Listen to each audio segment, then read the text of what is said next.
These are the Stations of the Cross 2020, and also devotions for people at a social distance. So we continue to focus on the various stations of the cross as they've been set up here in the sanctuary today. The object that we are to focus on today, not actually a feature of this particular collection of stations, so you'll have to use your imaginations, is a fire pit. So you're supposed to imagine, please do imagine, you know, a little pile of sticks and a warm little blaze coming up from within. This, of course, is the event during the trial of Jesus where Simon Peter joins a few people in the courtyard of the high priest's house in the Gospel of Luke, and they simply come and warm themselves by the fire. You know, everyone's there. You can imagine, you know, it's a cool night, and you can just imagine, you've been there so many times before, just standing around the fire, warming your hands.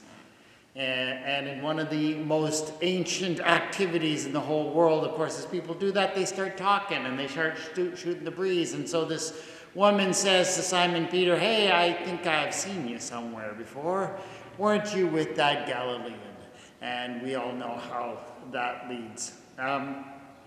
So it's an image of comfort, it's an image of camaraderie, and then all of a sudden, boom, it becomes an image of danger and fear. So what happens when your comfort with other people all of a sudden turns into fear? Maybe because they in some way associate you with Jesus, and you are tempted to distance yourself from him. That's what Simon Peter was facing. And, you know, I think all of us face that at certain points in our life. If we really want to be honest about who Jesus is and who he stands for, he stands at odds with so many ways of this world. He stands in awe, as we said yesterday, with the response of violence with violence. That the world finds quite unacceptable. You know, that you should condemn people for defending themselves with using violence when somebody else attacks them. That's just good sense as far as the world concerns, and yet Jesus says no. Those who live by the sword die by the sword. And he goes to the cross to prove the point. It's not just rhetoric, right? So there is much that is offensive about Jesus. He accepts all the wrong kinds of people, the kinds of people the rest of the world rejects.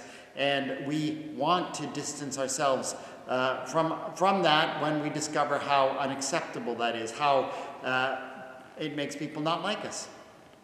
So it's not just a matter of saying, oh no, I don't want to be seen as a Christian, I don't want to be seen as religious in a world where religion is often held in disrepute. It's about actually walking alongside Jesus as he lives out everything he is called to be. And yes, all of us at some point are tempted to distance ourselves from that. And imagine yourself around that fire.